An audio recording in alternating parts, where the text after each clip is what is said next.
नमस्कार दोस्तों।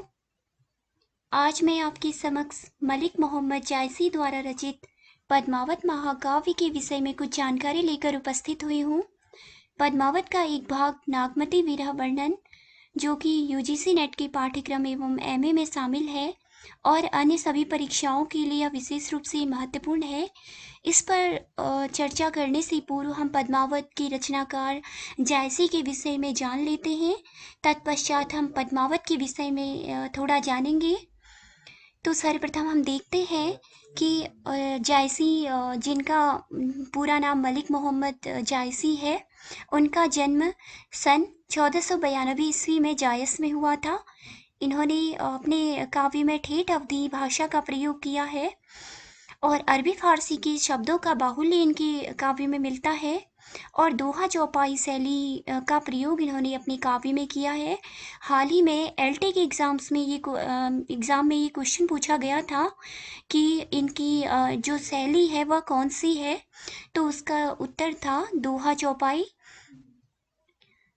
अब हम इनकी कुछ रचनाएं देख लेते हैं। इसमें से जो पद्मावत है वह विशेष रूप से ख्याति प्राप्त है, जिसका हम परिचय लेकर आज आए हैं। और इसके अतिरिक्त अखरावट और आखिरी कलाम, चित्ररेखा, कहरानामा, मसलानामा की इन्होंने रचना की है। अखरावट में इन्होंने वर्णमाला के प्रत्येक अक्षर को लेकर सिद्धांत निरूपण किया है, जबकि आखिरी कलाम में कयामत का वर्णन है। ये दोनों ग्रंथ भी इन्होंने अवधी भाषा में ही लिखे हैं। अब जायसी के काव्य की कुछ प्रमुख विशेषताएं हम देख लेते हैं। इसमें सर्वप्रथम है प्रेमाश्रय शाखा के प्रतिनिधि कवि, यानी कि जो सूफी शाखा की प्रेमाश्रय शाखा के प्रतिनिधि कवि हैं वह जायसी ही है और जायसी का इसमें सर्वोच्च स्थान है।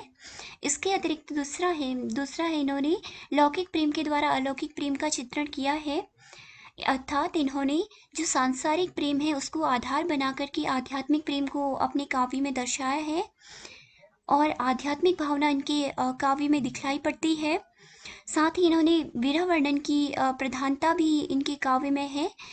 जैसे कि हम इस पाठ्यक्रम यूजीसी नेट की पाठ्यक्रम, एमए की पाठ्यक्रम में और अन्य और भी ऐसी कई परीक्षाएं हैं जिसमें इसे शामिल किया गया है। नागमती का विरह वर्णन जो अत्यधिक प्रसिद्ध है, तो विरह वर्णन की प्रधानता इनके काव्य में दिखलाई पड़ती है। अब हम नागमती के विरह वर्णन का परिचय प्राप्त करने से पूर्व पद्मावत का परिचय जान लेते हैं कि पद्मावत ये नागमती का जो विरह वर्णन है वह पद्मावत का ही एक भाग है। तो जायसी सूफी कवियों में प्रमुख है तथा उनके द्वारा रचित पद्मावत सूफी काव्यधारा का सर्वश्रेष्ठ ग्रंथ है। जायसी शेरशाह सूरी के समकालीन थे। शाही वक्त के रूप में जायसी ने उसी की प्रशंसा की है। ये प्रश्न पूछा जाता है कि जायसी ने शाही वक्त के रूप में किसकी प्रशंसा की, तो जाहिर है जायसी शेरशाह सूरी के समकालीन थे, तो उन्होंने शेरशाह सूरी की शाही वक्त के रूप में प्रशंसा की है। ये निजामुद्दीन औलिया की शिष्य परंपरा में आते हैं। जो भी पॉइंट यहाँ पे लिखे गए हैं परीक्षा की दृष्टि से अत्यधिक महत्वपूर्ण है। इस परंपरा में दो शाखाएं, एक मानपुर कालपी, दूसरी जायसी की। जायसी दूसरी परंपरा से हैं। इस परंपरा के सैयद अशरफ जहांगीर उनके गुरु थे। ये प्रश्न भी पूछा जाता है कि जायसी के गुरु का नाम क्या है, तो जायसी के गुरु का नाम है सैयद अशरफ जहांगीर। अगर आचार्य शुक्ल के अनुसार उनके गुरु पूछे जाएं तो उनका नाम भी सैयद अशरफ जहांगीर है, क्योंकि शुक्ल जी ने भी सैयद अशरफ जहांगीर को ही उनका गुरु माना है। अगर डॉक्टर ग्रियर्सन के अनुसार ये पूछा जाता है कि जायसी के गुरु कौन है, तो उस समय उसका उत्तर शेख मेहंदी आएगा, क्योंकि डॉक्टर ग्रियर्सन ने शेख मेहंदी को उनका दीक्षा गुरु माना है, जबकि आचार्य रामचंद्र शुक्ल सैयद अशरफ जहांगीर को ही मानते हैं। पद्मावत की रचना 1540 ईस्वी में की गई थी। इसमें चित्तौड़ के राजा रत्नसेन एवं सिंहल देव की राजकुमारी पद्मावती की प्रेम कथा का वर्णन है। ये पद्मावत में राजा रत्नसेन है जो नायक है और नायिका है राजकुमारी पद्मावती।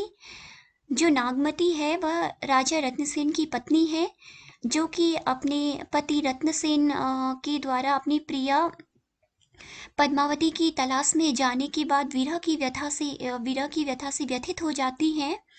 तो उसी का 12 मास के रूप में कवि ने वर्णन किया है। अब हम देख लेते हैं कि इसकी कथा वस्तु को दो भागों में विभक्त किया जाता है, जैसे कि पूर्वार्ध में रत्नसेन पद्मावती के विवाह तक की कथा है, जबकि उत्तरार्ध में अलाउद्दीन की चित्तौड़ पर चढ़ाई की कथा है। अर्थात इसे दो भागों में बांटा जाता है, पूर्वार्ध में और उत्तरार्ध में। विद्वानों ने पूर्वार्ध को काल्पनिक एवं उत्तरार्ध को ऐतिहासिक माना है। अब हम इस ग्रंथ की कुछ विशेषताएं जान लेते हैं। पद्मावत में अवधी भाषा का माधुरी है। अवधी भाषा में रचित यह हिंदी का महाकाव्य है। इसकी रचना मसनवी शैली में हुई है। दूसरा है, इसमें भी उन कथानक रूढ़ियों को देखा जाता है जो कि अन्य सभी प्रेमाख्यानकों में मिलती हैं। उस समय जो अन्य प्रेमाख्यानक रचे गए थे, ग्रंथ रचे गए थे, जैसे कि मुल्ला दाऊद कृत चंदायन, कुतुबन कृत मृगावती और मंझन कृत मधुमालती, अन्य ऐसी कई रचनाएं हैं जिन पर रूढ़ियों को देखा जा सकता है, जैसा कि पद्मावत में देखा जा सकता है। अगला है, पद्मावत के पात्र प्रतीक है तथा यह पूरा काव्य रूपक काव्य भी माना गया है। कहने का तात्पर्य यह है कि पद्मावत के जो विभिन्न पात्र हैं उन पर रूपकत्व का आरोप किया गया है। अर्थात जो इसमें जो पात्र हैं सभी किसी न किसी प्रतीक से संबंधित हैं। अर्थात जैसे कि हम यहाँ पे उदाहरण के लिए दिया गया है कि रत्नसेन जीवात्मा का तथा पद्मावती परमात्मा का प्रतीक है। इसके अतिरिक्त कुछ और भी पात्र हैं, जैसे कि हीरामन तोता है, वह गुरु का प्रतीक है। अलाउद्दीन है माया का प्रतीक, नागमती संसार का प्रतीक है। इस तरह से जो भी इसमें पात्र हैं वो कोई ना कोई प्रतीक उनसे संबंधित रहा है। इसके अतिरिक्त लौकिक प्रेम के माध्यम से आध्यात्मिक प्रेम की रहस्यात्मक अभिव्यक्ति इसमें मिलती है। अगला है नागमती का विरह वर्णन। नागमती का विरह वर्णन तो पाठ्यक्रम में शामिल है ही, जो विशेष रूप से ख्याति प्राप्त है।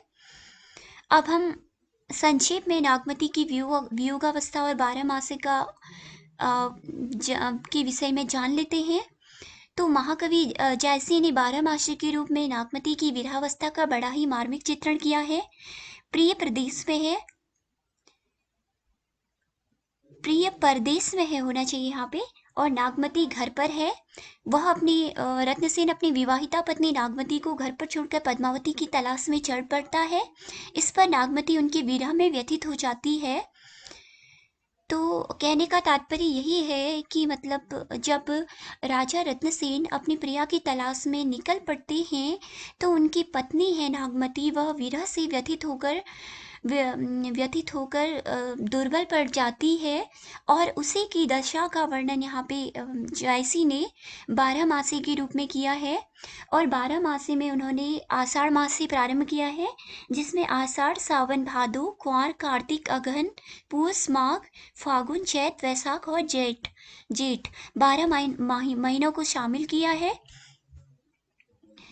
तो नागमती जब व्यथित हो जाती है तो वो सोचती है, यहाँ पे एक पंक्ति दी गई है, जीन घर कंता ते सुखी तीन गौरी यो गर्व, कंत पियारा बहिरा हम सुख भूला सर्व। कहने का यही तात्पर्य है कि जिनके पति घर है वो अत्यंत सुखी है और गर्वित होती हैं, जबकि जिनका प्रिय बाहर है या परदेश में है वो अपना सारा सुख भूल चुकी हैं। अब हम जायसी की इस विरह वर्णन की विशेषता देख लेते हैं। इसकी पहली विशेषता है विभत्सता। जायसी के इस विरह वर्णन में अत्यधिक विभत्सता दिखलाई पड़ती है। जायसी का जो विरह वर्णन है कहीं कहीं अत्यंत विभत्स हो गया है, जो रसावरोध उत्पन्न करता है। यह विभत्सता फारसी प्रभाव की देन है, जैसे कि हम पढ़ चुके हैं कि जायसी ने अपने काव्य में अरबी फारसी के शब्दों का बाहुल्य प्रयोग किया है। तो उस समय के जो हिंदी के अन्य कवि भी थे, जो प्रेमाख्यानक जिन्होंने ग्रंथ लिखे हैं, उनके काव्य में भी विभत्सता दिखलाई पड़ती है। दूसरा है ऊहात्मक व्यंजना। ऊहात्मक शैली का विधान विरहाधिक्य की मात्रा को व्यक्त करने के लिए किया जाता है। कहने का तात्पर्य जहाँ पर विरह इतना अधिक हो जाता है कि उसका वर्णन करने के लिए अतिशयोक्ति करनी पड़ती है, तो वहाँ पे ऊहात्मक व्यंजना की जाती है। जायसी ने विरह की मात्रा के आधिक्य का निदर्शन कराने के लिए कई स्थानों पर ऊहात्मक व्यंजना भी की है। जो हम आगे नागमती की विरह वर्णन की व्याख्या करते समय पढ़ेंगे। अगला है व्यापकता। नागवती के विरह का प्रभाव इतना व्यापक है कि पशु पक्षी भी उनके विरह में सहानुभूति दिखलाने लगते हैं और उसी के साथ रोने लगते हैं। कहने का तात्पर्य है कि नागमती की दशा को देखकर जो चारों ओर की प्रकृति है, पशु पक्षी हैं, जो जीव हैं, वो भी विरह में व्यथित हो जाते हैं और नागमती के साथ साथ रोने लगते हैं। अब हम इसका कुछ निष्कर्ष देख लेते हैं कि आखिर इस विरह वर्णन का क्या निष्कर्ष निकला। अगले भाग में हम नागमती के विरह वर्णन की व्याख्या पढ़ेंगे। निष्कर्ष के रूप में हम कह सकते हैं कि जायसी ने विरह का सांगोपांग मार्मिक विवेचन किया है। नागमती की विरहावस्था को प्रस्तुत करने में भी अद्वितीय रहे हैं। जैसे कि हम डॉक्टर शिव सहाय पाठक की कुछ पंक्तियां ले सकते हैं। उन्होंने कहा है, नागमती का 12 मासा वेदना की प्रभु विष्णुता, मार्मिकता, कोमलता, मधुरता, प्रकृति व्यापारों के साथ सहचारिता, अकृत्रिमता, प्रांजलता और सर्वोपरि उत्तम व्यंजना के दृष्टिकोणों से हिंदी साहित्य का एक महान रत्न है। इसके अतिरिक्त जो डॉक्टर कमल कुल श्रेष्ठ हैं, उन्होंने भी जायसी की विरह वर्णन को अत्यंत मर्मस्पर्शी, मधुर, गंभीर और निर्मल बताया है। वास्तव में ही नागमती की विरह वेदना के रूप में वियोग श्रृंगार को जो मर्मस्पर्शी, प्रांजल और निर्मल अभिव्यक्ति मिली है, वह हिंदी साहित्य में दुर्लभ है। वास्तव में जो भी वर्णन जायसी ने 12 मासे के रूप में नागमती के विरह वर्णन को प्रदर्शित करने के लिए किया है, वह अत्यंत दुर्लभ है। अगले भाग में हम नागमती की विरह वर्णन की व्याख्या पढ़ेंगे। तब तक के लिए धन्यवाद।